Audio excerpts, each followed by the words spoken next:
Oluhle unjani mfethu? Laphela unjani? Ngiyaphila. Ukhuluma noSibongisela kaShabanga. Ngixolise mfethu ngokushaya ngesurprise enjeni. Bengasisizathu sami nami ukuthi kuphazamisela la ukhona. Kepha bengihlale ngifisa ukubona sikhulume.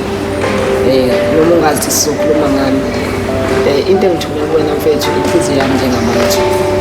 Ngihlale kubona umatasa ngeincwadi ngisaba ukuphazamisa.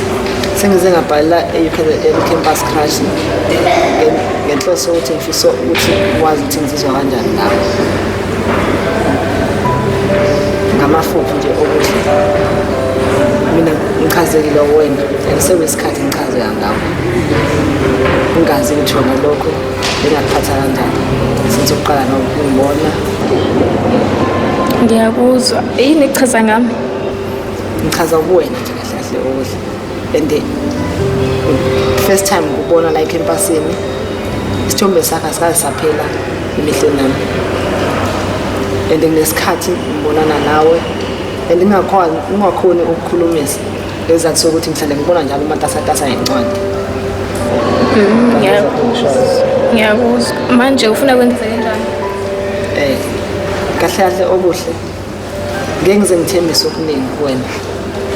Kepha nje into ebisikhandekile enhlizweni yami bengafisa ukuthi ngibambisane nawe ukubonisana nokuhloniphana futhi and ukucabanga kwami angazi noma kuyikhona yini ngikubona ngathi umuntu ohloniphekile onayo futhi inhlonipho angazi noma ngeke uthande lokho. Yanzima lo ngitshela yona. Kahle ungicela ukuba ku-relationship nami. Kuyilokho kahle. Ngoba mina angikho ready for a relationship nje. Ngiyakuzwa ukuthi awukho ready for your relationship. Bekungasiyo inhloso yami ukuvimba kwezinto suyiplanile empilweni ukuthi ufuna ukuthatha izinto kanjani. But uthando enginalo ngawe oselikhandekile enhlizweni yami. Bengafisi ukuthi ngantande emoyeni. Bengayilindele ke le and manje angazi ukuthi ngizoyithini nami. Ngiyakuzwa bona. Maybe wawazi ukuthi unginike isikhathi ngicabanga because bengayilindele ngempela and yangithusa ngisamangele nje ukuthi ngiyakuzwa mfethu ukuthi ufisa ukuthi nginike isikhathi. Engicabanga ukuthi uma ngakunika isikhathi ube wedwa uyicabanga lento. Angiboni ukuthi bengaba khona isisombululo kahle owedwa ngoba khona imibuzo ongayibuza yona ungaphenduleki. Kanti uma sithu mina bese ubonisana kahle imibuzo yonke obunayo ofisa ukuyazi nami lizophenduleka.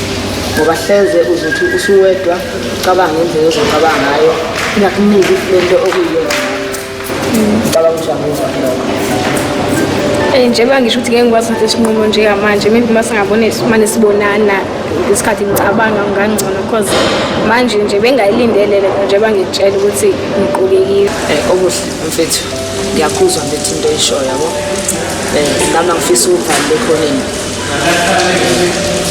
Into engiyenzile mfethu lo khona usuke nawo. Enguphathele wena okusho kwami lo suku lo ukuthi izinto phakathi kwami nawe ngifisa ukuthi ziboshukela. Kungabi khona lutho ozophazamisa into yami phakathi esoyibhana phakathi kwami. Ngiyabonga. Bese kuphathelana nali khofi. Lona lingomba ukuthi ngifisa yonke into phakathi kwami nawe ibe nokufudumala. Ibe nezinto ezinhle. Ngiyabonga. Angazi ngizothi inhliziyo yami ishaya kangani njengamanje. Okay, ngisazocabanga-ke maybe ungenza ukuthi simane sihlangana-ke nje ukuthi ezinye into ngingikwazi ukuziphendula then sengizobona-ke ukuthi ngenza njani lapho. Ngiyabonga kakhulu mfethu ukuthatha isikhathi sakho uze uzolayela mina. Engilethemba ukuthi izinto phakathi kwami nawe zizohamba kahle. Ngiyangithembisa ngathi ngasho kanjalo sobona uma uhamba kwesikhathi ukuthi ngicabanga engagcina kuphi. Ngiyabonga.